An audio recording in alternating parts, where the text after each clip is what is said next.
Salve, salve pessoal, sejam bem-vindos a mais um episódio do SalosCast. Hoje eu estou com a Jéssica Jaine, que vai trazer para nós muito conhecimento sobre o espectro autista. Uma condição que é muito falada, mas a gente ainda não tem todo o conhecimento necessário para que a gente consiga lidar com as pessoas que têm essa condição e precisam da nossa ajuda. Então, Jéssica, muito obrigado pela tua presença. E eu preciso abrir esse episódio trazendo uma pergunta ampla para situar as pessoas que estão nos escutando o que é o espectro autista. Então, muito obrigada pelo convite, né? Fiquei muito feliz em fazer parte, assim, vi porque o programa ele fala muito sobre saúde também e falar sobre autismo para muitas pessoas que ainda não têm a consciência do que é o conhecimento específico vai ser muito importante, né?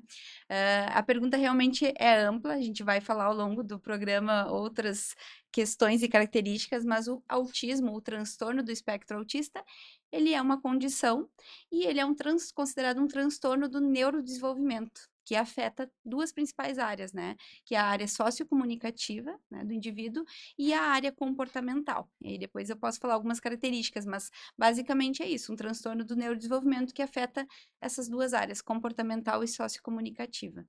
E na linha do tempo da vida do ser humano, esse desenvolvimento ele vai começar lá na infância, pode começar na adolescência ou até adulto. Isso progride, regride, como que Uhum. funciona essa questão? Então, o autismo, eu vou falar já de nomenclaturas, tá? Que é algo bem importante. A gente fala autismo, fala TEA, que é a sigla do transtorno do espectro autista. Então, são os termos mais comuns, mas o termo atual que a gente chama é transtorno do espectro autista, certo? A questão do desenvolvimento das pessoas, as características que aparecem, ela é inata ao sujeito. Então, é uma condição que, por ser um transtorno do neurodesenvolvimento, já nasce com a pessoa, certo? Tem muitos estudos na questão genética, só que nós não temos um marcador biológico já específico ainda que define. Então, portanto, o próprio diagnóstico, ele é um diagnóstico através da observação clínica, certo? E vai sempre apresentar essas características na infância, mas nós temos uma questão com isso, Hum. porque em alguns manuais que faziam esse diagnóstico, que a gente tem evolução de manuais, né? Manuais DSM-1, 2, 3, 4, atualmente nós estamos no DSM-5, que é o manual que traz todas essas condições e a caracterização para o diagnóstico. Nós já tivemos, em alguns momentos, antes de 2013, que ele deveria estar sendo apresentado até os 3 anos de idade, as características. Agora a gente já tem, né, através dos estudos e também da evolução desses manuais, trazendo que essas características, sim, elas apresentam na primeira infância, mas nem sempre a gente identifica.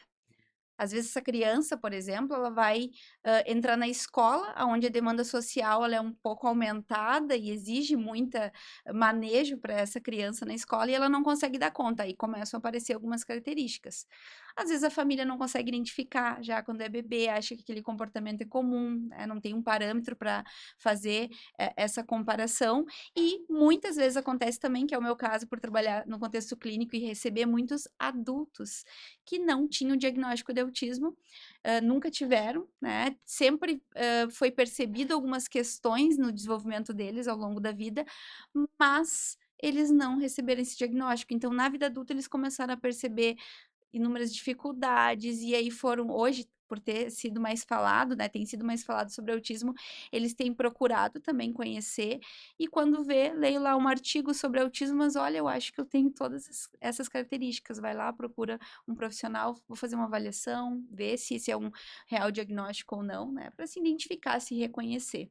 É legal tu trazer isso, até porque como se trata de um espectro, Hum, eu vejo às vezes na internet, publicações, informações do tipo assim: "Esses são 5 sinais que você pode, ser autista", ou aham, "Esses são 5 sintomas", e até que ponto isso é verdade ou isso atrapalha essa disseminação da informação, porque tem coisas que ele traz que, enfim, a pessoa que está informando traz ali, que ok, eu posso ter, mas não quer dizer que tu tenha aquele sintoma que tu já tem, o exatamente. espectro. Então como é que funciona essa questão? Porque justamente por ter o espectro, talvez, não sei se é pela intensidade dos sintomas, o quanto que isso aparece no teu dia a dia, mas inúmeras vezes eu já parei, olhei e falei: "Bom, mas então eu sou também". Entendo. Essa é uma frase que eu escuto bastante, né? Por trabalhar muitos anos na área do autismo, aí as pessoas, Jéssica, será que... Amigos, às vezes, mas eu acho que eu tenho, porque viu uma característica ou algo que é um rótulo que se coloca na pessoa, né? Então, só que tu falou do espectro. O nome espectro, a gente ter noção como a ciência também trabalha nisso, né? Muitos pesquisadores ao longo, olha, o primeiro estudo sobre autismo surgiu o estudo mesmo em 1943, faz um bom tempo, tá? E ao longo dos anos vem muitas pessoas publicando estudos, né, sobre pessoas com autismo e vem se modificando nomenclatura. O espectro em si foi denominado justamente por há uma forma, uma variabilidade muito Uhum, gigante, a variabilidade de como as características se apresentam em cada pessoa. Né? Então, porque eu vou conhecer o João, que tem autismo, que é totalmente diferente do Pedro, que tem autismo, né? Ou a Maria, que é diferente da Ana. Então, a gente vê que essas características, elas são um espectro. Antes, no DSM anterior que nós tínhamos, o DSM-4, por exemplo, nós definíamos o autismo leve, moderado ou grave. Se falava muito em níveis, né, de intensidade desse autismo. Depois, agora com a mudança mais recente que nós tivemos a partir de 2013, para o DSM-5, hoje nós falamos sobre níveis de apoio. Qual é o nível de apoio que o Henrique precisa? É nível de apoio 1, 2, 3? É muito apoio? É um apoio mediano? É quase nada de apoio? Qual é o apoio que ele precisa, né? Então, e como que eu vou avaliar isso? Conhecendo o Henrique, vendo como que é o Henrique, ele tem uma comunicação verbal, ele não tem, ele tem alguma comorbidade associada ao autismo, porque a gente tem muitas pessoas com autismo que têm o TDAH associado, uma deficiência intelectual, que são comorbidades. Então, tudo isso vai interferir no nível de apoio que essa pessoa precisa para a vida diária dela, né? Para ter autonomia nas suas atividades, enfim. E é isso que tu me trouxe de dizerem, 5 coisas que você pode ter autismo, né? Então é muito relativo. Eu lembro, eu tenho um exemplo assim que é muito que as pessoas falam: eu conheci um menino lá, estavam dizendo que ele tem autismo, mas ele me olhou no olho, não tem autismo. E eu falo, beleza. Né? A gente estuda há anos lá e a pessoa vem com um teste, olhou no olho, não tem autismo. uhum. Então a gente brinca assim, mas por que isso? Porque o próprio contato visual, né, os primeiros estudos de autismo surgiam falando do contato visual e até hoje é uma questão que aparece, né, dentro do DSM, do manual que a gente olha as características para dizer a questão do contato visual. Ele pode ser menos intenso, pode ser menos frequente ou pode ter um contato visual. Ele não é uma questão que tu dá um checklist e diz tem, não tem contato. Então, por isso que é relativo. Então, às vezes, as pessoas têm isso. A pessoa com TEA, ela tem dificuldade em socializar. Perfeito. Nós conhecemos muitas pessoas que têm dificuldade em se socializar. Uhum. Preferem, às vezes, não estar em contato com outras pessoas. Mas aí nós temos que olhar para o todo, né? Para olhar de autismo, a gente vai falar de várias questões. Para falar só da dificuldade de socializar, a gente está falando só de uma questão. Então, é complicado isso, e eu falo muitas vezes das fake news, né? O pessoal hoje em dia virou muito mercado também, né? É autismo, autismo, acho que isso aqui é autismo, acho que essas características são. Bom, a melhor coisa é procurar um profissional que seja especializado, que você saiba de onde vêm essas informações, uma avaliação bem criteriosa, com múltiplas informações, né, de diversos contextos que essa pessoa vive, seja uma criança, um adolescente, um adulto, enfim, para você ter essa identificação desse desenvolvimento, como que ele foi e todas essas características, que é bem complexo, né, de Sim. fazer o diagnóstico. Até porque como a gente vive hoje um mundo de recortes, né? As pessoas pegam agora a tua informação, eu tenho dificuldade de socializar. Aham, Pronto. Então exato, já tem aí um exato. diagnóstico. E tu sabe que quando eu converso com os psicólogos, eu converso bastante com eles essa questão do quanto eles conseguem limpar algumas coisas para poder dar um diagnóstico. Por exemplo, hoje a gente está aí na febre do TDAH. Então, eu tenho TDAH, ou a minha mãe tem TDAH, e assim vai.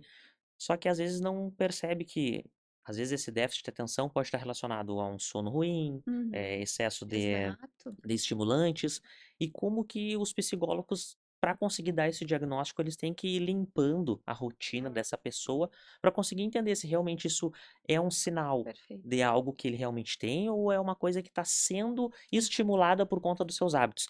Quando tu vai fazer um diagnóstico, quando tu vai ajudar as crianças, os adolescentes, as pessoas, tu também precisa fazer, assim, essa limpeza da rotina do dia a dia, para que isso não mascare um pouco o diagnóstico? Uhum. Só para fazer assim trazer uma questão, né? Eu não faço o diagnóstico. O que, que Uhum, nós fizemos como equipe, né? Eu trabalho num centro específico também que atua com avaliação, com intervenção com pessoas com autismo. E nós não fazemos o diagnóstico, mas a gente contribui, porque quem faz o diagnóstico vai ser geralmente um neuropediatra, um psiquiatra, tá? Essa é a área que faz.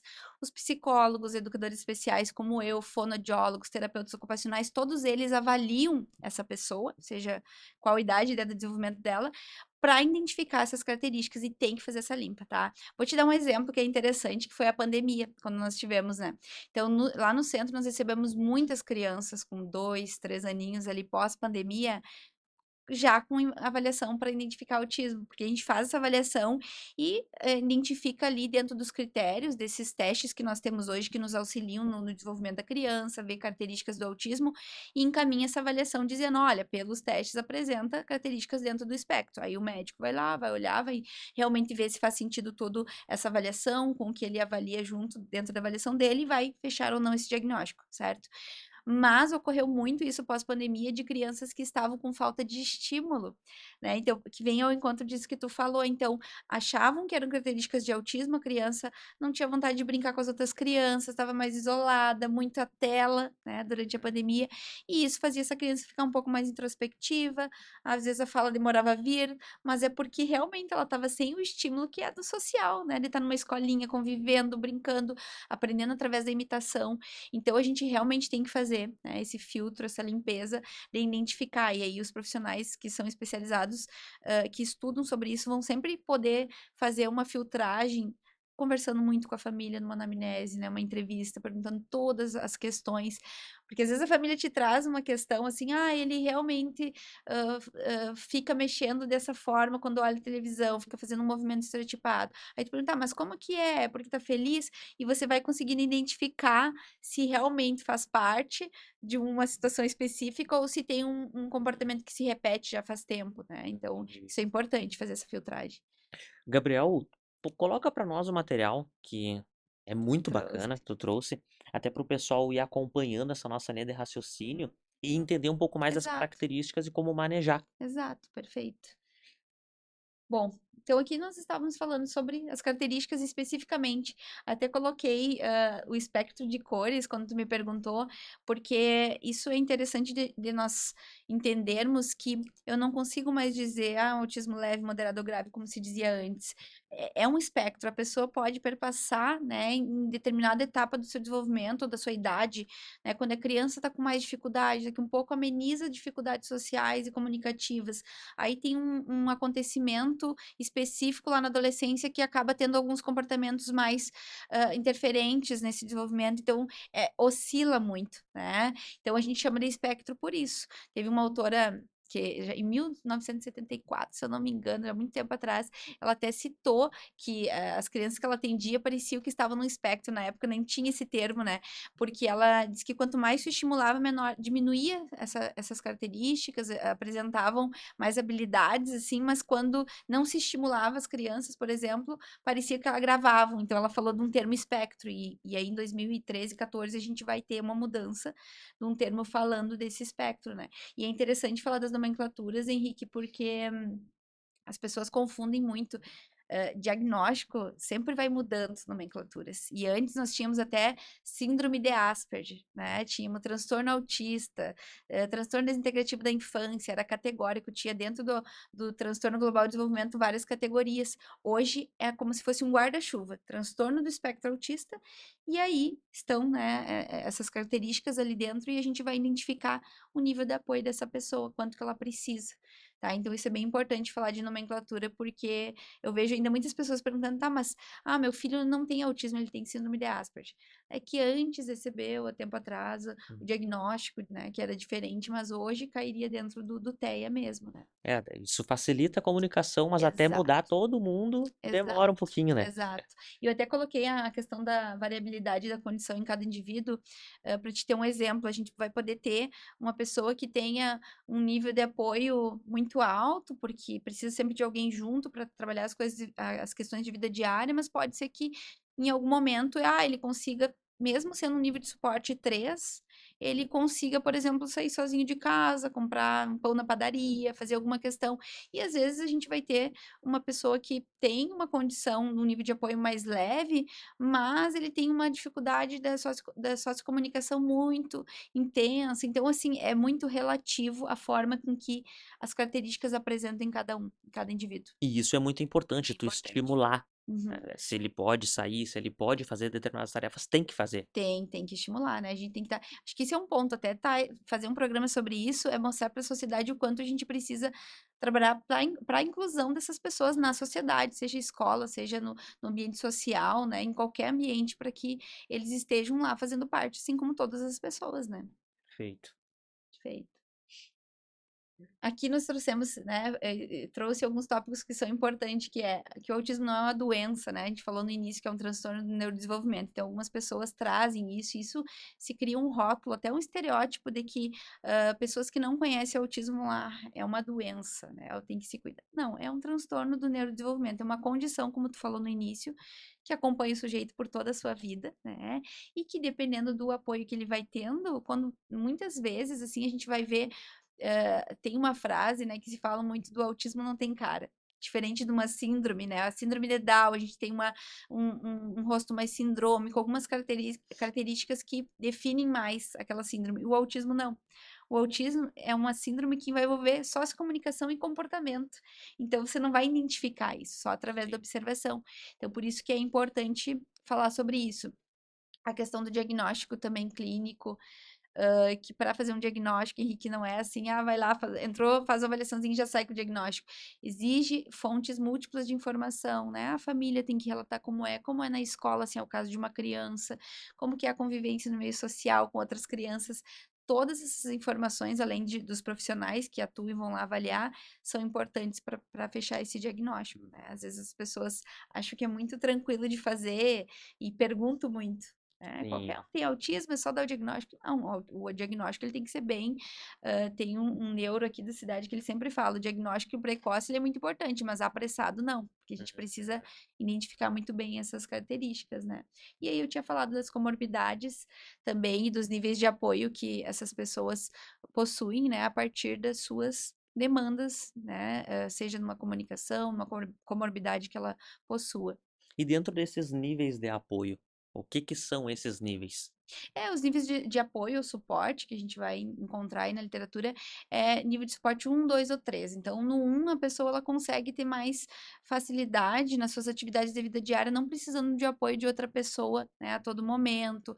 Vamos pensar assim numa criança que tem uma comunicação verbal, não significa que ela não tenha dificuldade nessa comunicação verbal, né? Porque a gente pode pegar uma criança lá que fala, tá, verbalmente, mas não entende, né, a caracterização dessa linguagem, muitas vezes abstrata, então ele não compreende, às vezes ele quer falar sobre o assunto dele, enfim. Mas no nível de apoio 2, por exemplo, a gente pode ter eu tô falando de criança, mas pode ser todas as idades.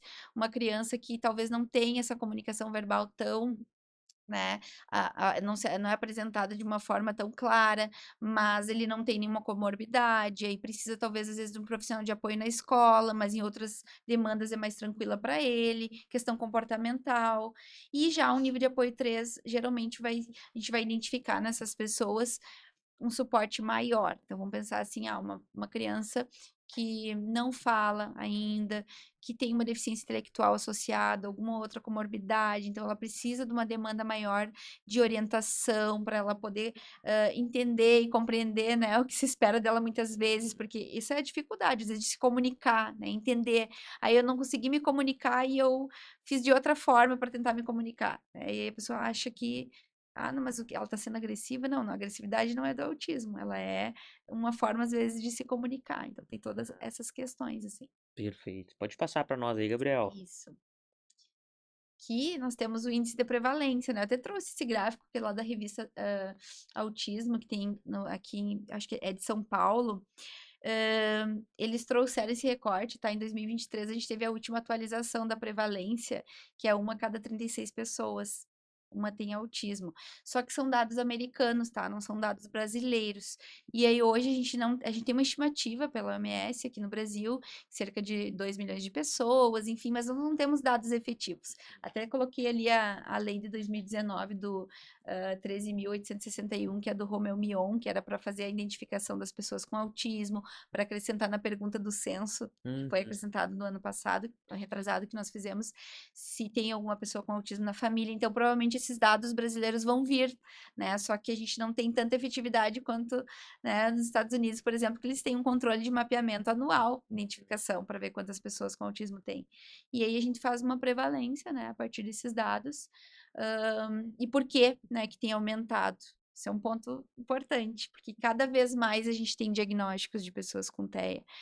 Porque hoje nós temos mais estudos, mais conhecimento sobre, mais espaços, centros clínicos que fazem diagnóstico, avaliação, né, específica sobre isso, e maior também sensibilidade, né, da população em geral em entender sobre, conhecer cada vez mais, para poder, por exemplo, lá na escolinha identificar umas questões e já, ó, mãe, pai, eu acho que está na hora de procurar um profissional, está vendo alguma dificuldade aqui, um atraso nesse desenvolvimento, né?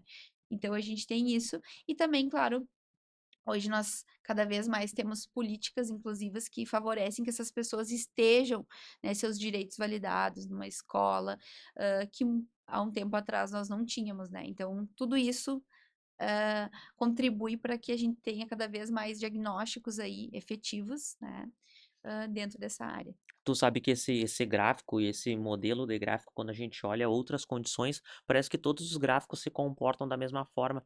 E é justamente então por isso, por essa evolução nos estudos que deixam os profissionais mais sensíveis para conseguir ajudar e diagnosticar, Exato. conseguir ver esses sinais e sintomas. Em relação ao que tu trouxe das crianças, quando vocês observam na escola, e aí vão dar uma orientação para os pais. Ainda tem bastante resistência dos pais de dizer: "Ah, a prof tá dizendo que meu filho tem isso". E Muito. tem muito isso Tem. ainda. Tem, eu vejo diariamente, eu convivo no centro que eu trabalho, tem mais de 150 famílias que frequentam, né? Então vem muita criança muito cedo já para fazer avaliação, para identificar justamente porque na escola a prof lá identificou uma característica, alguns atrasos, falou para os pais, olha, eu acho que vocês têm que procurar um profissional, fazer uma avaliação, foi no neuro, o neuro indicou a avaliação, indicou intervenção precoce para aquela criança, né? Então é mais ou menos esse o fluxo que acontece. O que que acontece? Ainda existe isso, porque eu tenho N situações, assim, que eu já vivi, da família às vezes receber essa informação, e aí tem os dois lados, Henrique, tem o lado do profissional que dá essa informação, ele tem que ter muita sensibilidade em como orientar um pai. Uhum. Como eu vou dizer que essa criança, ela tá apresentando algumas questões que eu acho que pode ser autismo, né, porque eu já ouvi falar, ou porque ela tem um atraso, isso, profs que trabalham em educação infantil, eles sabem muito bem o que que acontece em cada idade do desenvolvimento, então eles são também muito rápidos em identificar, olha, essa criança não apresentou, isso aqui tá um pouco atrasado. Uhum. E aí ele tem que falar para esse pai, mas aí que tá a questão. Temos que ter muita sensibilidade de orientar. Olha, já ouvi casos de profissionais que chegou e falou: pai, mãe, vó, quem for a família dessa criança, acho que tu tem que levar para avaliar que eu acho que tem autismo. Não se fala assim com a família, né? Você tem que dizer, olha, tem um atraso aqui no desenvolvimento e é importante procurar um profissional, seja para intervir, para estimular, para ver por que que é esse atraso. Porque isso está ligado justamente aos diagnósticos. Há muito tempo atrás, a gente escutava assim: não, deixa da idade, daqui um Uhum. pouco vai falar. O pai também falou tarde, né? A gente escutava muito essas. Hoje a gente tem que olhar: não, não tem que deixar a idade, vamos ver o que está atrasado, por que que não está vindo, né? Alguma questão, nem sempre é autismo, realmente, às vezes são outras questões do desenvolvimento, mas nós temos que intervir. Porque quanto antes faz a intervenção, eu digo intervenção é estimular essa criança, seja se ela tem condições, né, para ir numa clínica fazer uma intervenção específica, se vai fazer essa intervenção na escola através do atendimento educacional especializado com um profissional da educação especial ou outro profissional, seja como for é importante, né, eu ter um direcionamento para saber como eu vou auxiliar ela, né, para ela ter um bom desenvolvimento. Então, realmente, os pais às vezes levam de uma maneira difícil assim, tá, mas o que que o professor tá falando que o meu filho tem, Sim. né? Então, acho que isso aqui não tem. Mas a gente tem que ter também essa boa condução, de olha, não é questão já do autismo. Quem sabe procura um profissional, a gente identificou. E aí, quando a gente recebe na clínica também, os pais vêm, o professor falou, mas eu acho que não é nada. Aí fala, então vamos fazer o seguinte, vamos avaliar, vamos ver o que ela está precisando. Uhum. Eu lembro de uma família, uma vez que eu recebi, eles estavam com essa questão do autismo muito apavorados. E aí eles falaram, mas vou dar o nome de Maria para a menina, um exemplo. A Maria não coloca o chinelo, é isso que eu vejo. Então vamos trabalhar para ela colocar o chinelo. Se essa é a questão, né, vamos intervir, estimular. Então você tem que ir deixando, dar o apoio para essa família, porque ela precisa. Ela precisa muito desse apoio inicial, porque a elaboração do diagnóstico ela é bem complexa, assim. Então a gente precisa, como profissional, como um professor, como profissional da saúde, estar sempre atento a isso e colaborar para esse processo. E eu acho que para os pais, o mais difícil quando tem uma probabilidade alta do filho ter essa condição, às vezes não é justamente pela condição, mas sim pela forma que a sociedade lida com a condição. Então o pai sabe que o filho ele vai sofrer na sociedade, não vai sofrer na família. Perfeito. Então eu acredito, eu não tenho assim, lugar de fala porque eu não sou pai, mas eu acredito que a angústia ela tá muito mais na violência extracampo, fora de casa, do que em casa, né? Perfeito. O preconceito, né, ele é gigante. E é por isso que a gente está aqui, né? Eu acho que cada vez mais divulgando, conscientizando a população em geral sobre o que é a alteia, para que as pessoas diminuam seus estigmas, entendam que realmente é de fato o transtorno do espectro autista, mas sim, eu vejo muito isso nas famílias, Henrique, muito medo do que a sociedade vai ver. Então, eu prefiro negar aquele diagnóstico para que o meu filho não tenha, do que aceitar e saber que eu vou sofrer muito em relação, né, ao que traz. Eu tenho exemplos muito assim, diferentes. Eu tenho uma mãe que eu conheço há muitos anos, atendi o filho dela quando ele era muito novinho, ele tá com 18, 19 anos hoje. E essa mãe é uma mãe muito que bate de frente. Ela vai, eu vou levar no cinema, tem que se adaptar. Ela cobra das pessoas que sejam, que trabalhem com a inclusão e que ela vai levar o filho dela em todos os ambientes. A sociedade tem que estar preparada, não é eles que têm que se preparar para nós, Sim. né? Então, isso é um ponto importante. Mas tem famílias que preferem não sair de casa. Eu não saio, já ouvi de famílias, eu prefiro não ir no shopping, porque daí ele vai ter uma crise e aí as pessoas vão olhar e vão achar que eu, né? Já ouviram muitas vezes aquele discurso de que, olha, não educa bem a criança, por isso que ela está fazendo isso, e a criança está tendo uma crise ali no meio do shopping, por exemplo. Então, eu trabalho muito com famílias, eu estava te contando no início, né? Há anos já que eu trabalho com famílias, da minha pesquisa de mestrado, doutorado, sempre eu segui porque eu entendo que a família é a base. Então, se ela está bem empoderada sobre o que é o TEA, como ela deve estimular o filho dela, ela vai conseguir ter mais força para enfrentar esses preconceitos, né, da sociedade em geral. Quanto mais a gente leva conhecimento, melhor. As pessoas vão entender, como tu falou no início do programa, entender e saber como auxiliar, né? Perfeito, perfeito. Pode passar para nós aí, Gabriel. Essa metáfora é interessante, assim, né? Até de um autor, o Fonseca, que ele traz num livro, trazendo o que que é a metáfora do iceberg. É o que a gente enxerga, geralmente são os comportamentos que a pessoa está apresentando. Então, o que que eu estou enxergando do Henrique aqui? Estou enxergando os comportamentos que ele está me mostrando. Mas o que está embaixo do iceberg é o que a gente não vê. Então, às vezes, é uma dificuldade de se comunicar. Eu até coloquei alguns rótulos que a gente tem de pessoas com autismo, por exemplo. Autista não se comunica, autista não tem sentimento, é agressivo. Eu coloquei X em todos ali, por quê? Não é isso. Isso é rótulo que as pessoas têm. Por que que vai dizer que tu acha que a agressividade é uma questão do autismo? Qualquer um de nós, eu, tu, Gabriel, que podemos ser agressivos em algum momento. É um comportamento que a gente externaliza. Agora, quando a pessoa com autismo, que tem uma dificuldade que a gente não vê, que é de comunicação, que é inerente ao transtorno, ela às vezes não consegue se comunicar e às vezes ela tem uma atitude agressiva porque ela não está conseguindo falar sobre aquilo. E aí, claro, a gente vai trabalhar isso como profissionais, como família, para que diminua esse comportamento, para que entenda, para que facilite a comunicação, vai trabalhar com por exemplo, né, uma prancha de comunicação alternativa se ela não fala, para mostrar as coisas que ela quer apontar. A gente vai criando caminhos para que ela consiga se comunicar. Mas é importante tirar esses rótulos porque as pessoas acham que é isso. Vive no mundo isolado. Isso aí é um estigma. Não vive no mundo isolado. Na verdade, muitas vezes ele prefere não estar em um grupo social porque tem dificuldade de estar naquele grupo social, Que né? legal. Eu tenho um amigo adulto que ele sempre me falava. Ele tem ideia. E ele dizia assim: Jéssica, eu fazia faculdade, e quando eu via um grupinho conversando, eu fazia a volta pro outro lado para não passar, porque eu sabia que se eles me chamassem, eu não ia, ia fazer muita pergunta, eu ia ficar sem responder, e aí eles iam fazer chacota de mim, iam fazer piada, alguma coisa, porque eles sempre faziam com ele na faculdade, e ele preferia se isolar, ficar mais sozinho.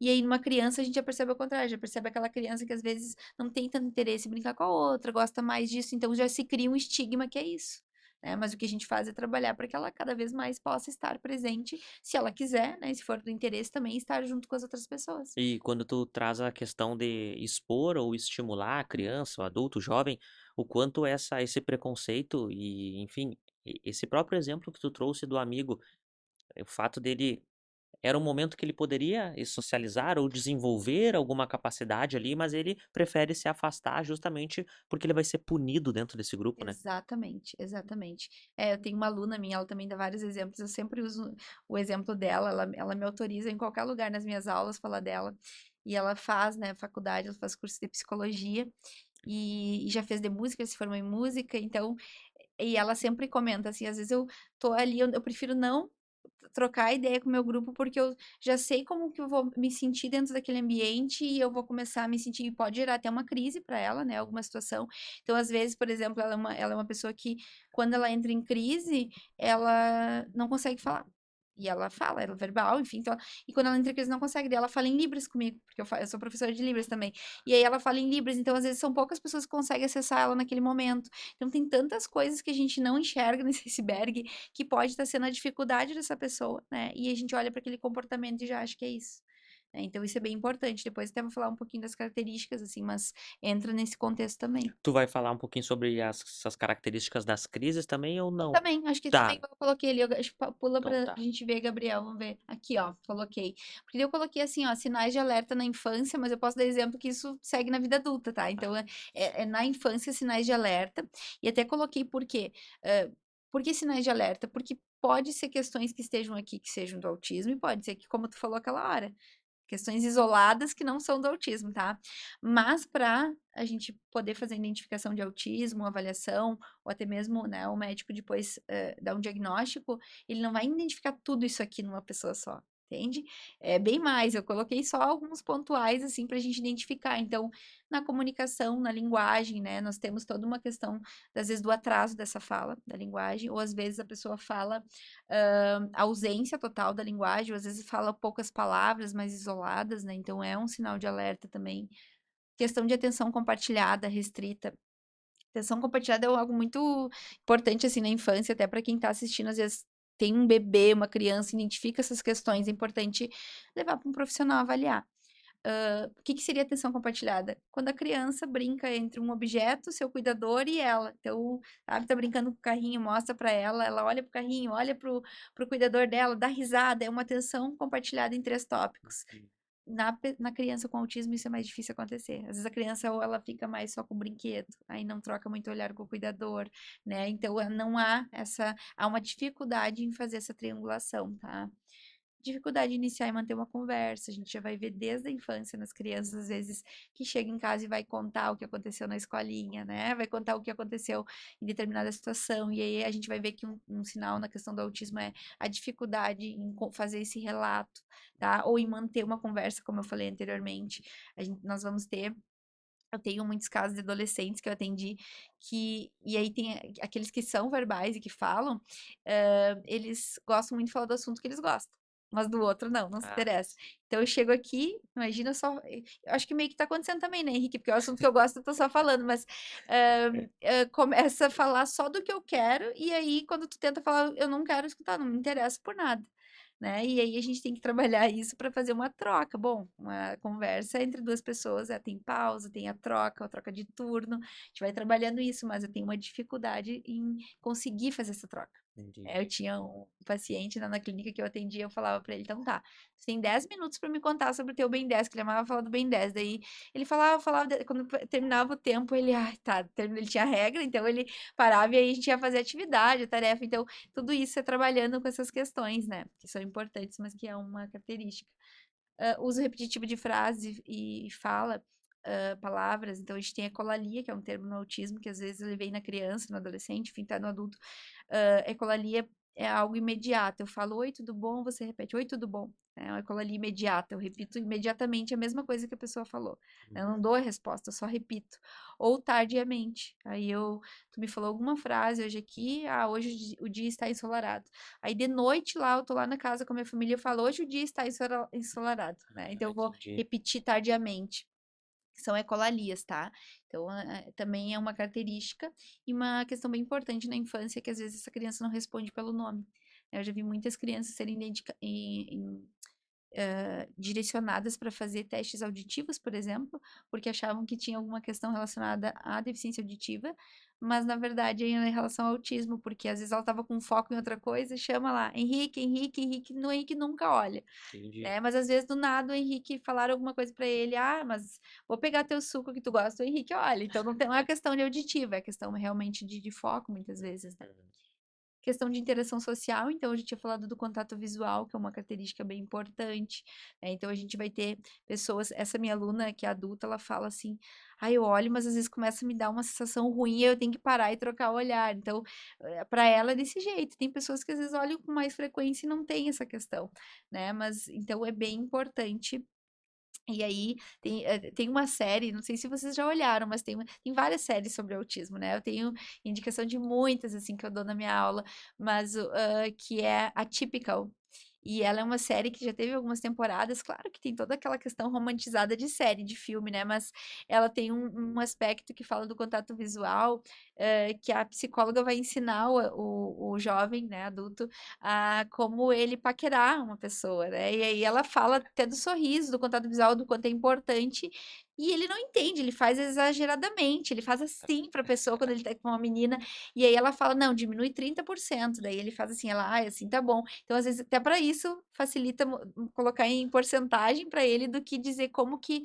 Porque essa é a inabilidade do autismo, às vezes é entender o que se espera dele, Ah, né? A gente olha pelo modelo social, nós olhamos e nós conseguimos se modelar a partir disso, né? Eu venho aqui, eu sei que eu não vou poder, vocês já me avisaram, né? Como eu posso gritar muito, cantar, falar alto, mas por quê? Porque questão social, já foi orientado e tal. Pessoa com autismo, às vezes ela não entende o porquê que eu não posso fazer isso.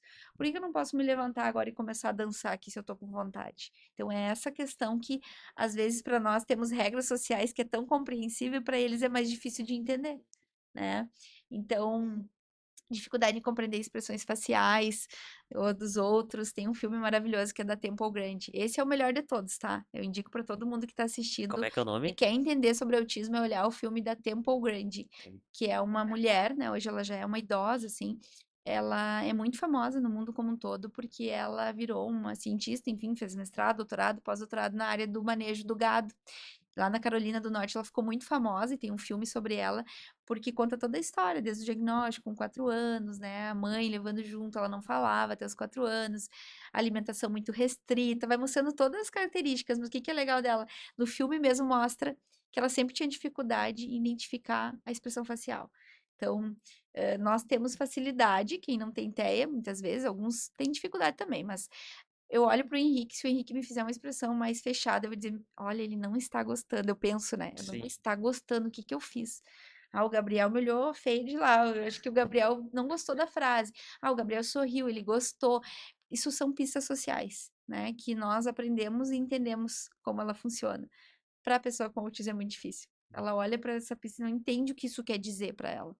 Então, a Tempo Grande no filme, a tia dela tira fotos de todas as expressões para mostrar o que que é feliz, o que que é triste, o que que é sarcasmo, o que que é isso, para ela começar a olhar e tentar rastrear quando as pessoas têm essa expressão, para ela entender o que significa. Mas não necessariamente expondo a pessoa ela melhora um pouco essa habilidade de olhar e Vai entender. aprendendo, vai Vai aprendendo. aprendendo.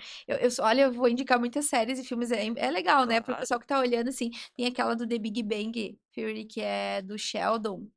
É uma série muito legal também, que ele fala sobre isso, ele fala da expressão facial, ele já aprendeu bastante expressões, mas tem uma que às vezes a pessoa faz uma piada, um sarcasmo, e ele pergunta, isso é sarcasmo? Ele quer conferir se é realmente, porque ele não entendeu se é uma brincadeira, se é verdade, se não é, né? Então, a pessoa vai aprendendo, é habilidades que tu vai aprendendo, né?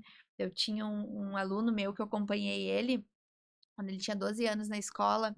E aí imagina, eu trabalho há anos com autismo, daí tu tá sempre como profissional, tu não quer errar também, tu quer sempre estar preparada.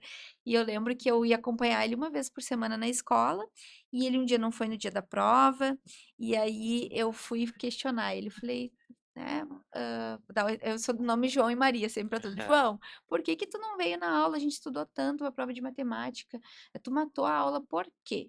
E ele começou a rir de mim. E ele matou e fez assim, matou, né? Por exemplo, o que que é matar uma aula? Levar muito ao ponto, né? Ao pé da Ao letra. pé da letra o que está se falando. Então, essa questão mais literal, né? Figura de linguagem, que a gente tem uma linguagem mais literal, é muito difícil de compreender esses outros tipos de linguagem. Então, para ele, eu tive que explicar. Matar a aula é um termo que tu usa assim, assim, assim. Então, depois disso, ele mesmo já usava o termo. Então, né, tudo compreensível. Sim. Mas entra dentro da interação social, da comunicação, do quanto é difícil, né? Então, assim, para ele, naquele dia, então, o que que é isso, matar a aula? Se tu vai falar assim, tem vários exemplos, né? Vai lá na prova e fala para a pessoa, isso tem a ver muito com teoria da mente e coerência central, que são questões cognitivas no autismo. Fala assim, preencha com o termo adequado as seguintes lacunas. Aí o menino foi lá e preencheu adequado, adequado, adequado, adequado. Ah, Porque o que estava dizendo, a orientação, a instrução da prova era preencha com o termo adequado. Então, o adequado. termo é o adequado. E aí a professora deu zero. Não achei justo, porque ele fez certo também, né? Exato. Então, assim, dificuldade em entender as normas sociais, como eu estava falando, como compartilhar, esperar a sua vez, né? Então, tá lá num ambiente que tem que esperar, às vezes, está na sala de aula, quer levantar, não consegue. É muito difícil, tá? São características importantes. E quando tu me perguntou das crises, entra muito nesse contexto, Henrique, que é dos comportamentos restritos e estereotipados, tá? Que é um dos segmentos, né, de caracterização do autismo. A gente vai identificar características como movimentos repetitivos, movimentos de flapping, looping, que eles fazem muito, é muito comum a gente perceber isso, girar objetos, enfim, ou às vezes pode não aparecer esses movimentos, tá? Interesse restrito por determinados temas ou objetos, né? E aí a gente vai ter, tem muitas crianças que gostam muito do tema do dinossauro, outro gosta muito de carros. Eu tenho um menino que eu atendi há 10 anos atrás, ele gostava de ônibus, ele sabia todas as linhas de ônibus de Santa Maria, então ele sabia onde passava o horário, ter neves no Noai, todos ele Sabia. sabia, ele amava ônibus, né? Então tudo ele sabia sobre isso, um tema muito específico, né? Porque é muito incomum ver uma criança gostando desse tema e sabendo tudo isso. Tinha uma menina que eu conheci que gostava de aviões, então ela estava sempre investigando e acabava se tornando às vezes até um hiperfoco, que a gente chama no autismo, que é focar muito em algo e querer se aprofundar muito sobre aquele tema, né? E a questão de comportamentos, Henrique, resistência, mudança e rotina, tá? Isso é um ponto bem importante do autismo. Então, gostar de fazer as coisas do mesmo jeito, com a mesma rotina, aí você mudou de caminho para ir para a escola, começou a gritar, a chorar, a se irritar, porque você fez de uma maneira diferente aquele dia, né? Então, ou num jogo, tá lá brincando, aí a gente faz isso muito em clínica para trabalhar justamente a flexibilidade, né? Mas vamos jogar de uma forma diferente. Não, quero jogar daquele jeito e já começa a rigidez desse pensamento, a rigidez cognitiva que a gente chama, tá? E aqui eu tô falando em termos mais simples, né? A gente estuda termos mais técnicos, mas envolve dessa forma. E aí, por fim, entra a questão da sensibilidade aumentada ou diminuída, sons, luz, cheiros, que a gente chama, né, de questões sensoriais, tá? Então, disfunções sensoriais são muito comuns em autismo, em muitas pessoas. E aí entra uma questão, muitas crises, que tu perguntou, tu vai falar das crises? Sim, as pessoas com autismo, muitas têm crise. E por quê? Porque às vezes a demanda. Eu tô aqui no ambiente e aí o cheiro tá ótimo, tá maravilhoso. Mas assim, quando o cheiro foi forte e começou a me incomodar, e aí às vezes eu tenho dificuldade em comunicar isso, e eu começo a ter uma sensação, que um pouco eu começo a bater na mesa, daqui um pouco eu me irrito, não sei, qualquer tipo de crise. Ou a questão da luz tá muito forte, né? Essa minha aluna adulta, ela, na sala de aula, a gente desliga as luzes, deixa bem pouquinho assim, porque incomoda muito ela a luz. São adaptações simples que a gente faz, mas que facilitam para ela. Uhum. E às vezes essa pessoa não sabe te dizer que é isso. E aí gera uma crise, né? Quantas crises a gente já sabe que a criança teve lá, começou a se debater, se machucar, e ninguém sabia o porquê, porque alguma coisa estava incomodando, e muitas vezes é questão sensorial, né? Que tá, e a gente não percebeu e ela começou a entrar em crise. Então a gente vai ter que ter bastante cuidado. Depois no final eu dou algumas dicas também de como a gente maneja com isso, tá? Mas é um ponto importante, assim, questão de crise. A mulher lá do filme, a Temple Grande, que eu tava dando exemplo para vocês, ela conta no livro dela e fala nas palestras que ela, quando era pequena, colocava meia calça nela para ir pra escola e ela não falava até os 4 anos e ela parecia que tava rasgando a perna, a pele dela, porque incomodava o tecido. Era muito, ela sentia demais aquele tecido, né? Que é muito comum isso acontecer. E ela não sabia falar, então ela se jogava no chão, chorava, gritava, ouvia que coisas ruins sobre ela, das pessoas falando, mas ela não conseguia dizer e nem tirar. Tu vê que difícil, né? Não Sim. conseguia nem falar sobre nem tirar. Então hoje, depois como adulta, ela conseguia falar sobre isso, mas antes não. Então, quanto é essas questões aí geralmente são bem difíceis porque a gente precisa avaliar muito bem as questões sensoriais das pessoas com TEA para poder trabalhar justamente o ambiente. Não, é um ambiente muito complexo, né? E como que todas essas questões elas também interagem entre si, no momento que tem essa interação, isso gera um novo comportamento e isso vai se perpetuando, Exatamente, né? exatamente. Às vezes um manejo inadequado, né, pode gerar uma crise maior ainda. Já Sim. aconteceu comigo, por exemplo, a menina tá tendo lá adulta uma crise, alguém chegou e tocou nela forte, e aí ela se desesperou, porque ela não gosta de toque, e aí já vem, né, se eu não Sim. conheço, não sei que a pessoa, muitas pessoas com autismo têm dificuldade nessa questão do toque, vai ter outras que querem toque mais apertado, é muito singular, assim, a Tá, forma de apresentação em cada um, né? perfeito. Só uma curiosidade. Claro. Recentemente teve a formatura do meu sobrinho, e daí eles chamavam nome por nome para entrar e todo mundo batia palma. Uhum. No final, quando entrou esse coleguinha, daí a professora adiantou, daí em vez de palma, a gente tinha que salvar os dedos. Acho Aham. que muito por causa dessa Muito sensibilidade. perfeito. Perfeito. Tu conta pro pessoal, porque como ele tá sem microfone, só conta pro Ah, pessoal o que aconteceu. então tá, o Gabriel contou que na formatura do teu sobrinho, né? Em vez de bater palma, o pessoal combinou para estralarem os dedos, assim, quando ele fosse entrar, justamente por o colega ter autismo, né? E aí diminuir esse barulho. Isso é bem comum, né? Lá onde eu trabalho, na faculdade, a gente já, assim, a gente faz muito isso já e acostumou fazendo com as outras turmas. Às vezes nem tem alguém com autismo, a gente faz, que é bater palma em Libras, porque em Libras bater palma é assim. E aí, toda vez que a minha aluna tava nas salas, enfim, pessoal, eu já falava, ó, vamos bater palma pro convidado, mas em Libras, tá? Vamos já adaptando pra vocês aprenderem Libras também para falar com as pessoas que são surdas. Então a gente vai adaptando porque o barulho das palmas é muito alto, incomodava. Então, às vezes, assim, eu lembro que a gente estava num passeio uma vez em Porto Alegre, fomos com ela e do nada na escola chegou, tocou uma sirene, aquela sirene, assim, ó, muito alto para o recreio, alguma coisa assim. Ah, ela já começou a ficar mal. E isso que ela usava abafador, usa. Hum. Ela usa dentro da aula um abafador para escutar a aula bem. Então tem várias estratégias, né? Mas essa que tu falou, Gabriel, é bem legal, assim. E eu vejo que tá cada vez mais, né? As pessoas, a gente vê muitos vídeos sendo divulgados. Ah, uma escolinha lá que fez uma atividade diferente para adaptar, porque a inclusão é isso, é olhar e tentar achar o que que eu poderia fazer para facilitar. Né? Porque não é difícil para mim, em vez de bater palma, fazer isso aqui. Sim. Né? Eu posso adaptar para aquela pessoa poder participar junto. Eu acho muito legal Muito isso, legal. porque como a gente vai se desenvolvendo como ser humano para ajudar o outro também, ser Aham. mais empático e entender que às vezes um simples ato, uma simples Ex- mudança que tu faz assim uma transformação na vida de quem precisa desse cuidado, né? Perfeito. E enquanto também para as famílias é importante, né, Henrique? Porque tu Uhum. imagina a família, tem um filho que tem autismo, ela já passa por um processo. Coloquei depois, passa, vamos ver o outro, Gabriel. Acho que até aqui, ó, eu falo de família, família, escola e intervenção, assim, porque o diagnóstico já é um processo muito difícil, tá? Então a gente tem assim.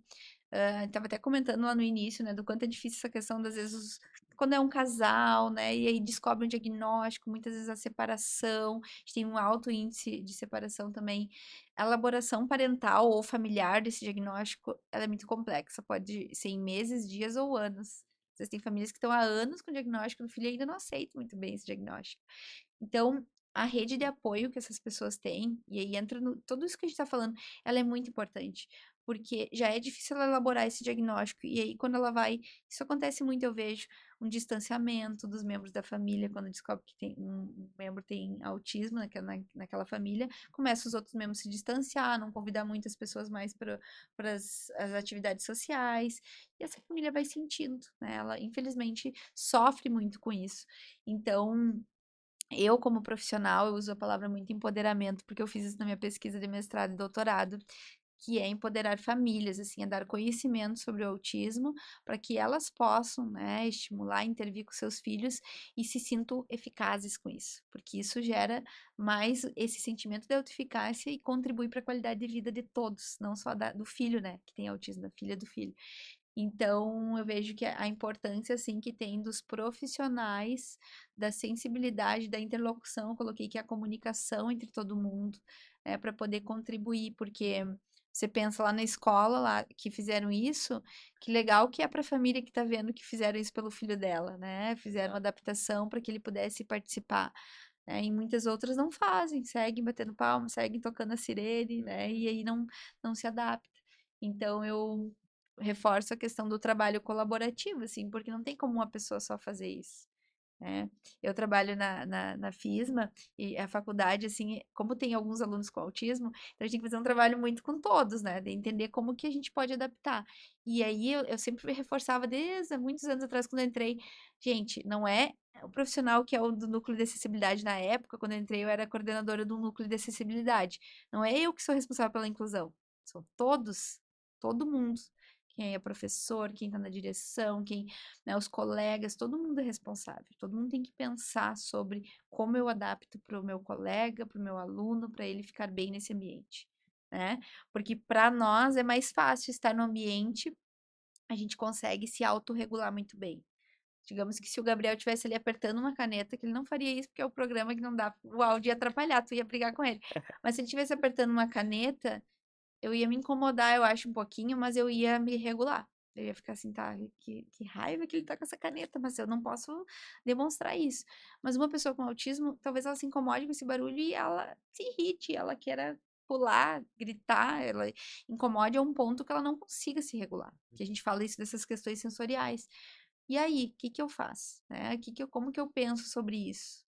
Então, hoje em dia, a gente fala muito de que a acessibilidade, eu coloquei ali na inclusão, depende de acessibilidade. Acessibilidade não é dar acesso à pessoa. Dar acesso, a gente tem, seguindo as políticas, as leis que nos favorecem, e que bom que dão todo o suporte para essas pessoas terem acesso aos ambientes, mas para elas permanecerem, aí elas precisam de acessibilidade. Sim. Né, assim como para uma pessoa cega poder entrar num espaço e ter um piso tátil para ela usar com a bengala dela, as nossas ruas aí com muitos buracos, né, as calçadas, isso é falta de acessibilidade. Para uma pessoa com autismo também é. Uhum. Eu vou te dar um exemplo. Hoje tu vai no mercado e tem a plaquinha, vocês já viram? Tem a fitinha colorida que saiu uma lei, eu não me lembro se é em 2015 que foi aqui em Santa Maria, que era para dar o atendimento prioritário para pessoas com TEA também, porque antes era só pessoas com deficiência e para efeito legal, a pessoa com TEA é considerada pessoa com deficiência para efeito legal, para ter os mesmos direitos, mas é um transtorno, né? E aí tem lá a fitinha nos lugares, podem reparar quando vocês forem, que é para dar o atendimento prioritário para essas pessoas também. Só que aí entra lá a pessoa e vê, eu tô com o meu filho aqui, ele não tem uma deficiência visível, e aí ele tem autismo, por exemplo, né? A família tá lá. E aí a pessoa não deixa ela entrar na frente, porque, mas teu filho não tem nada, entende? E eu já escutei isso de algumas famílias trazendo. Então a sociedade ainda não entende o que é, não sabe, e portanto, às vezes torna uma barreira de acessibilidade para essas pessoas. Eu já vi algumas crianças, às vezes, usando um cordão, e eu não sei se esse cordão vai até uma certa idade, esse cordão é uma lei ou não, Né? porque eu não sei também se as crianças se sentem à vontade de sair com o cordão mostrando alguma condição, entende? E como que tem que tirar, então, depois Sim. isso? O cordão, ele tem assim, tem cordão, pessoas que compram cordão porque é identificação, né? Tem cordões agora diferentes. Um é para falar que tem deficiências, outro é pro autismo, que daí é o coloridinho do quebra-cabeça, se não me engano. Então, a gente tem cordões, mas também tem hoje, você faz lá no site da Fadergs, é da Fadergs, se eu não me engano. Tem que olhar depois, qualquer coisa eu mando o link para vocês colocarem ali do vídeo. Que é para fazer a carteirinha de identificação do TEA, tá? Você faz a carteirinha para identificar e já registrar, né? Que tem TEA, e eles usam esses dados também.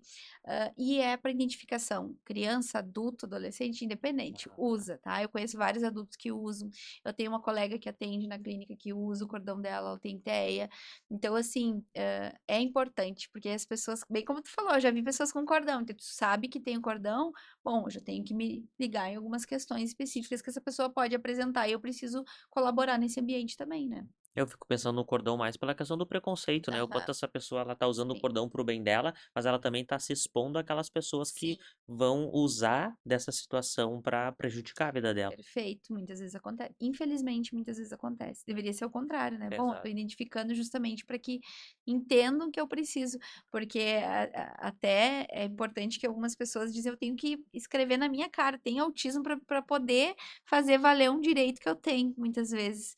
E aí uso o cordão já para isso, mas aí tem a outra questão que é, as pessoas olham pro cordão e já vem com preconceito. Enfim, infelizmente a gente sabe que são pessoas e pessoas, né? Mas a gente trabalha para que isso cada vez diminua os estigmas, preconceitos e façam valer os direitos das pessoas com TEA, né? Perfeito. Eu não sei se agora a gente entra na questão das crises, ainda não. É, não, aqui eu te trouxe, porque o que que eu pensei, assim, é importante buscar, esse aqui é um artigo que eu produzi, eu até falei, depois eu vou colocar, mandar pro Gabriel para te colocarem lá no final o link da página do grupo de pesquisa que eu participo, né, que é o Educação Especial e Autismo da FSM, é um grupo que a gente produz, então, já faz muitos anos, né, então eu tô no grupo desde 2000 se eu não me engano, 2011, 2010, que eu faço parte. Hoje eu sou vice-líder do grupo. O professor Carlos Schmidt, que escreveu esse artigo comigo, ele é líder desse grupo de pesquisa. Esse é um dos artigos, tá? Que eu fiz, por exemplo, a intervenção implementada por pais e empoderamento parental no transtorno do espectro autista. Por que eu coloquei aqui? É para entrar nesse assunto que a gente precisa buscar conhecimento científico sobre. É o que tu iniciou falando, né? Eu sei o que é autismo, eu vou lá olhar um videozinho, 5 tópicos do que é autismo. Não, eu quero entender. Esse aqui é um estudo que nós fizemos no meu mestrado, que era justamente fazendo um programa de orientação para uma família, e ela indo lá e intervindo, brincando, fazendo interação com o filho dela, e ao final, né, dos 3 meses, desse programa de orientação, a criança tinha melhorado muito as habilidades sociocomunicativas, porque os pais sabiam como brincar, como intervir, então, não era que eles eram terapeutas, mas eles eram orientados em como fazer isso no ambiente natural para essa criança. Perfeito. Aí, depois do doutorado, eu fiz, e agora vai sair um artigo também que nós estamos escrevendo, que é com 3 famílias, e aí é na escola, né? A gente treinou o educador especial e ele orientou os pais, e os pais aplicaram com as crianças em casa, e isso teve um retorno na escola, nas habilidades das crianças, teve um resultado muito positivo. Então, assim, o quanto essas pesquisas, claro, ela vem lá da comunidade científica, mas elas propagam o que a gente realmente deve procurar para as famílias, para orientar um profissional que realmente entenda, né? E aí depois eu vou colocar o link do projeto para vocês, porque tem muitas pesquisas. Então, às vezes uma pesquisa sobre autismo na escola, que era interessante aqui, como é que daria para fazer na minha escola, que são ideias e orientações de como fazer através da ciência, né? Então, eu vou deixar lá para vocês depois verem as nossas produções do Grupo Ideia lá da Perfeito. PCM, tá? Com certeza. Se tu esquecer, a gente te cobra. Aham, pode deixar. Aqui eu coloquei algumas informações importantes. Bom, tu pode ir perguntando, né, Tá, Henrique? Vamos tranquilo. falando, mas tu falou das crises, mas depois entra muito na questão dos estímulos, tá? Eu coloquei algumas informações que são importantes para que todo mundo saiba. Às vezes a gente tem que saber muito também o que não fazer do que até só o que fazer, né? Então, quando a gente vai oferecer ajuda, por exemplo, numa situação de crise, que sempre pergunto muito, tô vendo lá uma criança, a mãe junto, um familiar, enfim, e essa criança em crise. Eu ofereço ajuda, né? Às vezes eu não tento já chegando tocar nessa criança ou falar já muito alto, ofereço ajuda para esse familiar. Muitas vezes ele vai te dizer, né, se ele quer, se ele não quer.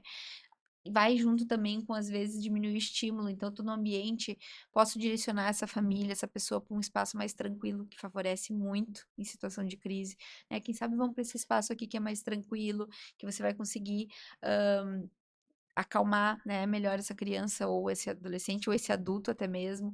Então, isso é bem importante. Recentemente, eu fui num shopping aqui de Santa Maria, ano passado, eu já fui algumas vezes dar treinamentos, eu acho muito interessante, porque eles me chamaram para falar sobre autismo para todos os colaboradores do shopping. Olha que legal, porque muitas pessoas vão no shopping, têm autismo, têm uma crise, e aí as pessoas não sabem como. agir frente a uma situação. E aí foi muito legal, porque eu fui lá e falei, tinha já um que tinha um filho com autismo, que era um profissional que trabalhava lá, e eles já falaram de situações que o guarda estava lá, né, aqueles guardinhas que ficam lá, né, para qualquer situação que ocorra, para saber conduzir uma família, né, então isso é muito importante, saber como. Às vezes, oferecer ajuda e perguntar como eu posso ajudar é mais importante do que eu já tentar fazer algo. Aí nesse mesmo shopping, eles já estão colocando abafadores para distribuir para que quando uma pessoa com TEA precisa utilizar, eles fizeram um cantinho mais tranquilo para receber pessoas para dar aquela acalmada. Você já viu em estádio de futebol, agora tem Sim. aeroporto, né? Para pessoas com TEA, principalmente, tem esses espaços que vão dar uma autorregulação muitas vezes para essa pessoa sair daquele ambiente que tem muito estímulo, muita questão visual, auditiva e que ele não consegue se regular, né? Perfeito. A questão do não ser capacitista, tá? Um ponto bem importante. Quando falamos, já ouviu falar em capacitismo? Sim, É um termo aham. que a gente tem falado cada vez mais hoje, e envolve justamente a questão de que o que que eu entendo por capacitismo é quando eu acho que eu identifico o que aquela pessoa consegue ou não fazer. Eu posso dar um exemplo. Essa minha aluna no ensino superior, ela falou que uma vez ela estava na videochamada, acho que era na pandemia, ela estava tendo aula, e chamaram ela, foi se apresentar, ela falou que ela tinha TEA. E as pessoas falaram: Nossa, tu tem TEA e faz 2 faculdades, olha que superação. Hum. Isso é uma frase capacitista. Por quê? Justamente porque, tá, mas por que você achou que eu não poderia fazer? Né? Ela pensou isso, ela depois falou, fiquei pensando por que eles achavam que eu não poderia. Então é quando você já dá a capacidade dessa pessoa como se achasse que ela fosse incapaz de fazer algo, né? E é importante tu trazer isso, porque às vezes as pessoas que fazem, estão fazendo isso de uma forma genuína, não sabem que Sim, estão sendo capacitista. sim. Genuinamente ela: "Ah, que legal", assim, aquela coisa assim: "Eu quero ajudar, mas tá atrapalhando, né". E aí isso é importante a gente falar sobre isso, né? Eu vejo eu lembro muitas situações dela, assim, mas, por exemplo, envolve muito. Eu vou dar um exemplo fora do autismo, um amigo que é cego aqui em Santa Maria, o Daverlan, meu amigão. Ele me contou de uma determinada situação que ele foi num bar uma vez, e ele foi com um amigo, chegou lá, perguntaram o nome do amigo dele, e o nomezinho dele qual é? Perguntou assim. Bah, Ele me ensinou, ô cara, calma aí, o nomezinho, cara adulto mais velho que o outro. E aí ele ficou assim, isso também vem porque tu infantiliza aquela pessoa, tem uma deficiência, tem um transtorno, tu acha que ela é incapaz, que ela é infantil, sabe? Então isso é ser capacitista, é olhar para essa pessoa como incapaz mesmo. Então cuidar muito essas nossas frases, né? Então a minha aluna, ela me diz, eu sei que às vezes as pessoas falam porque elas querem, porque ela tem altas habilidades também, ela foi identificada com altas habilidades, e aí, cara, ela tem uma questão artística, ela apresenta muito bem, e as pessoas colocam assim, nossa, olha só, tu desenha muito bem, e eu, que não tenho autismo, não desenho nada. Aí já se coloca um contrapeso, isso é muito ruim da pessoa sim, escutar, porque cada pessoa é única, cada sim. pessoa com autismo é única, cada ser humano é único, então, às vezes eu tenho uma habilidade muito boa pra isso, mas não tenho pra outra coisa. Ela sempre dá o exemplo, eu desenho muito bem, mas não consigo amarrar um cadarço, e você consegue amarrar um cadarço. Então ela dá esse exemplo para as pessoas entenderem um pouco melhor, né, sobre o que é. Mas isso que tu falou é bem importante. As pessoas às vezes falam de forma muito genuína, achando que estão sendo até agradáveis, né, de falar isso, incentivando, elogiando, mas na verdade elas estão mostrando assim que eu sempre falo nas minhas aulas, gente, a gente tem que dizer assim, ó, nunca fala, ai, ela se superou, hein? Quem sabe dizer se superou é a pessoa. Eu só posso dizer de mim se eu me superei ou não, né? Porque era eu que achava que eu não ia conseguir algo. Se eu disser que o outro se superou é porque eu achava que ele não ia conseguir. Sim. Então, cuidar muito isso. A gente tem que deixar de ser o comentarista da vida do outro, né. Exatamente. Faz tão bem, né? Coloquei de não fomentar as fake news, né? Então, por isso que eu tinha colocado até um artigo científico, e depois vou colocar link lá para vocês, também dos artigos que a gente tem no grupo de pesquisa, né? Para que vocês possam entender que a gente busca por profissional que entenda, capacitado, estudos, né? Há um site de confiança, porque existe muita fake news sobre autismo. Foi muito legal tu trazer aquele exemplo dos 5 dicas de como É. identificar, porque é isso, as pessoas querem se promover, trazer coisas e às vezes uma família tá ali recebendo um diagnóstico, não entende muito e vai lá e em cima disso. Ah, ou vendendo a cura do autismo, ou vendendo tal programa que isso aqui vai, você paga tanto e vai. Gente, cuidar muito bem isso, né? A gente também, como profissional, tem o dever de orientar muito bem essas famílias, essas pessoas. E quando eu ia te perguntar ali das crises, porque quando a gente fala essa palavra, às vezes o pessoal acha que crise é só, por exemplo, ter alguma atitude agressiva, ou talvez, como tu comentaste, gritar, mas a crise ela pode ser alguma coisa introspectiva também, ou isso gerar talvez uma crise de ansiedade, ela Sim, ter um medo muito grande e se isolar. Então a crise não é só aquilo que a gente vê, que externaliza. externaliza. Sim, com certeza, tem diversas formas, né, de apresentar. Claro que uma crise, até a gente fala muito de criança, tem alguns profissionais que vêm trabalhando muito isso. Ah, o que que é uma birra, o que que é uma crise? Porque birra toda criança faz, até adultos às vezes fazem Sim, birra, né? Mas a crise, ela é algo que às vezes não consegue sair daquela crise, né? Ela tá entrando numa crise e pode ser de uma ordem sensorial, bem como tu falou, e aí externaliza e vai pro ambiente, às vezes se machuca. Quando tem automutilação, a gente tem que trabalhar muito bem para que essa pessoa não se machuque, saber como manejar com isso. Mas às vezes pode ser isso. Eu escuto muito de adultos com autismo, principalmente, que às vezes estão no ambiente social e aí a demanda fica muito exacerbada e eles precisam depois ficar, às vezes, se precisa... Eu atendi um paciente adulto em avaliação, ele tinha 48 anos de idade. Ele falou que às vezes quando ele participava de uma festa social, alguma reunião, ele tinha que ficar às vezes 2 dias trancado em casa, não queria sair e falar com ninguém, para poder, não chega a ser uma crise, mas é um esgotamento social. Ele precisava ficar sozinho para, foi um desgaste muito emocional, né, para ele assim participar dessa ação. Então tem diversas coisas. A questão de ansiedade pode vir junto, tá? Com o TEA, então ela pode realmente ficar ansiosa com isso, e precisar se isolar, ou ficar sozinho, ou pessoas que vai querer que alguém fique junto. É muito relativo, né, Henrique? Mas é importante saber que não é só de uma forma que acontece. é interessante tu trazer isso e essa complexidade, porque eu duvido que alguém que esteja nos escutando não se identificou pelo menos com um ponto que Hum, tu trouxe. hum, E aí, no momento que a pessoa se identifica com um ponto, ela pensa assim, ó, bah, eu tenho autismo.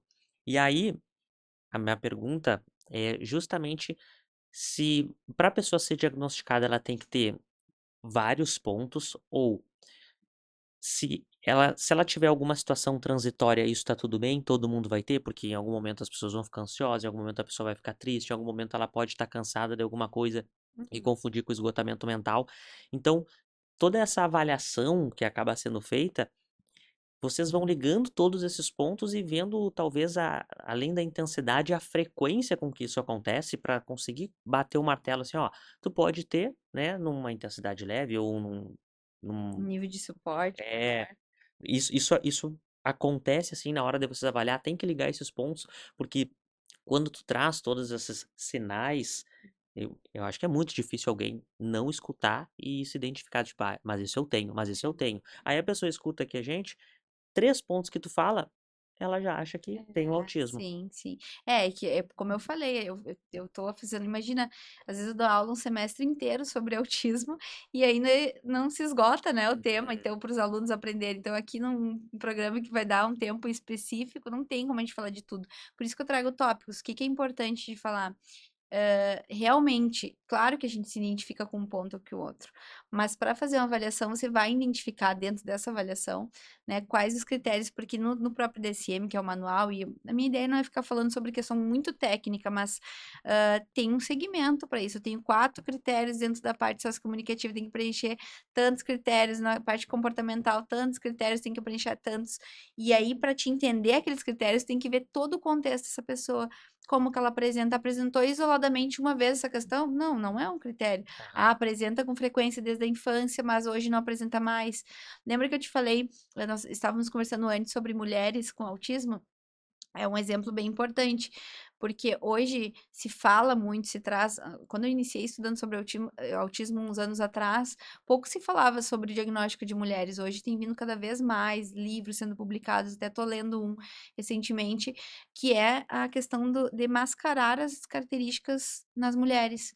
Muitas mulheres vão ser identificadas só na vida adulta, porque quando são crianças acabam não identificando essas características porque elas mascaram, né? Tem toda uma questão de gênero também, assim, a mulher é identificada como mais quietinha, tem que fazer dessa forma, e elas acabavam mascarando e não mostrando essas características. O menino já vai lá, já pula, grita ou não fala, aí já apresenta mais de uma forma, né, visível.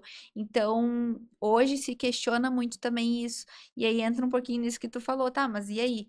Né, como que não se identificou? Nós já fizemos muitas avaliações em mulheres adultas lá no centro, no Compreender para Atuar, para identificar como que a gente percebia, então, desde a vida, desde a infância dela. Como que isso apresentava lá, e aí vai contando e tu vai vendo todas as características que a gente foi falando aqui, muitas outras, só que de outras formas, né? Cada uma apresenta diferente, mas tem a ver com comunicação, tem muitos casos de depressão, muitos casos de adultos com depressão, adolescentes. Por quê? Porque como não foi diagnosticado e passou por muita dificuldade na sua vida, assim, né? No cotidiano, sempre tentando manejar com as barreiras, e foi ficando aquilo e muitas vezes introspectivo, e isso foi gerando uma questão de saúde mental para eles, né? Então a gente já viu muitos casos. Eu tive uma recentemente, uns 2 anos atrás, uma mulher que ela estava assim numa depressão mais profunda, apresentando, chegou já com isso para avaliação, porque realmente tudo, ela sempre apresentou todas as características, mas as pessoas até achavam que ela falavam questões de preconceito em relação ao que ela apresentava, né? Então, isso é bem importante. Não é uma questão ou outra, gente. Autismo, não tem como eu adquirir autismo, né? Não tem como eu. Ah, tenho autismo agora, já deixei de ter, não é isso. Autismo é uma condição, é um transtorno do neurodesenvolvimento. E somente com especialistas que trabalham especificamente com isso que a gente vai conseguir avaliar isso no desenvolvimento. Como que apresentou, quantas vezes preenche os critérios, não preenche. Existem muitas avaliações, testes para isso que não, como eu te falei, não é um marcador biológico, não é um exame que você faz e diz, mas existe muitos, né, muitas avaliações, protocolos para que a gente siga justamente para identificar a quantidade de frequência e de intensidade e de como é apresentado essas características na comunicação, na interação social e nos comportamentos. Perfeito. Eu queria que tu trouxesse pro pessoal, não sei, Gabriel, tem mais algum material aí? Ah, Não, não, acho que fechou. acabou. Até coloquei ali depois o meu perfil profissional, né? E meu e-mail. Se tiverem alguma dúvida, depois pode me enviar. Ótimo. E eu vou deixar para o pessoal o link do grupo de pesquisa, tá? A página do Compreender para Atuar também, se, né, tiver interesse em conhecer o espaço. Porque a gente tem que levar informação, conhecimento para as pessoas, então fico à disponibilidade. Eu justamente ia te perguntar, pedir para te trazer, na verdade, essas informações sobre o projeto Compreender para Atuar. Como que funciona? Tá, o Compreender para Atuar, né? A gente é um centro. A gente tem um centro clínico de autismo, é um espaço clínico que nós atendemos desde crianças, adolescentes, adultos e até idosos com TEA, tá? Trabalhamos com avaliação, intervenção, então ele funciona assim. Hoje a gente está crescendo, até vamos mudar de espaço, a gente vai lá para General Neto agora, e estamos, né, por enquanto, na Policlínica Wilson White, no 5º andar ali. E no Compreender a gente trabalha com avaliação, intervenção e formação, tá? Então, lá a gente tem vários convênios com contexto de saúde, né? Tem um centro privado com alguns projetos aí para fora, trabalhamos muito com formação. Então, eu sempre convido as pessoas que quiserem conhecer o espaço, são muitos profissionais, né? São 15 profissionais de diferentes áreas, terapia ocupacional, fonoaudiologia, psicologia, psicopedagogia, psicomotricidade, educação especial, são todas as áreas, educação física, todas atuando especificamente com pessoas com TEA, tá? E também trabalha com intervenção precoce, porque nem sempre já se tem esse diagnóstico. Então, trabalha com intervenção precoce, de estimular, muitas vezes a criança vem para avaliação, mas não se tem um diagnóstico. Aí se faz 6 meses de intervenção precoce, né, trabalhando especificamente nas áreas que ela está com uma defasagem dentro desse desenvolvimento, para depois se reavaliar, né, e outros casos acabam, né, fechando o diagnóstico após e seguindo as terapias específicas.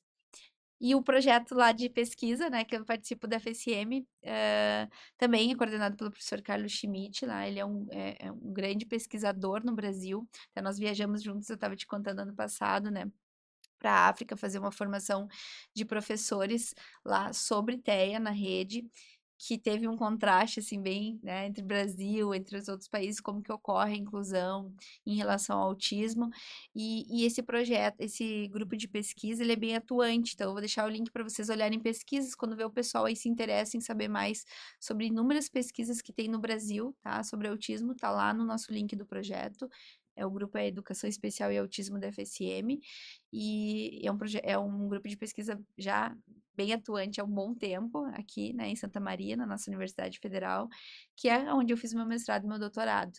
Então, ficamos à disposição. Nosso grupo já tem vários mestrandos, doutorandos que fazem parte e sempre estamos aí escrevendo estudos, artigos, livros. Recentemente saiu um livro do professor Carlos, muito bom. Ficamos à disposição, né? Perfeito. Antes de nós finalizar, a gente tem uma lembrança para te dar Ai, que da legal. nossa patrocinadora, que é a Padoca Arte. Ai, Então, adorei.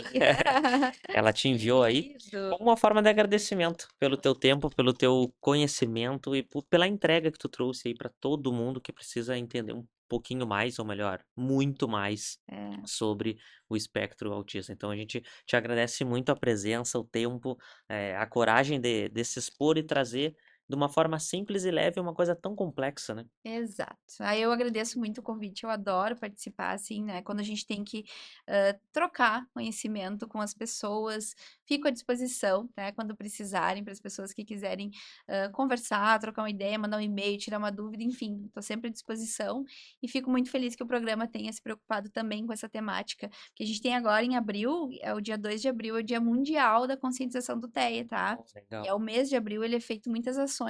Mas sabe o que que é o mais legal? É a gente fazer ações durante o ano inteiro para levar conhecimento, que é o que vocês estão fazendo. Exato. Porque só em abril não adianta, né, ter o Dia Mundial. A gente precisa lembrar sempre, porque as pessoas estão todos os dias conosco. Então é importante ter conhecimento sobre isso. Às vezes se apegam à data e acham que a data já vai resolver tudo, né? Exato, Só que o exato. ano tem 365 dias. Exatamente. E às vezes 366. Exatamente. Então tá, muito obrigada, viu? A gente que agradece. Pessoal, para vocês que ficaram até o final desse episódio, com certeza vocês devem ter aprendido muito, então não deixam de deixar o like aqui embaixo, se inscrever no canal e compartilhar esse conteúdo com mais pessoas, porque tem muitas pessoas que precisam entender muito sobre o espectro autista, certo? Em algum lugar dessa tela aqui durante todo o episódio tem um QR Code, e nesse QR Code estão os nossos patrocinadores. Então a gente já quer agradecer a Fábrica de Suplementos, o Dr. Juarez Silva Lopes, a Causo Mais, a Clínica Odontológica Abascal, a Simplimed e a Trackfield lá do Shopping Praça Nova. Muito obrigado por acreditarem no projeto. Se você tem alguma marca ou se você tem alguma empresa e você quer trazer para dentro do Saluscast, aqui embaixo também vai ter um link. E nesse link eu explico para vocês como funcionam as ativações da marca. Então lá você vai entender como você pode trazer a sua marca ou a sua empresa para dentro do Saluscast, tá certo? Então, deixa teu like, se inscreve no canal e compartilha esse conteúdo com mais pessoas, justamente porque é dessa forma que a gente mostra para a plataforma que a gente está produzindo um conteúdo relevante. Então, muito obrigado pela audiência até o final. Eu aguardo vocês no próximo episódio. Um grande abraço.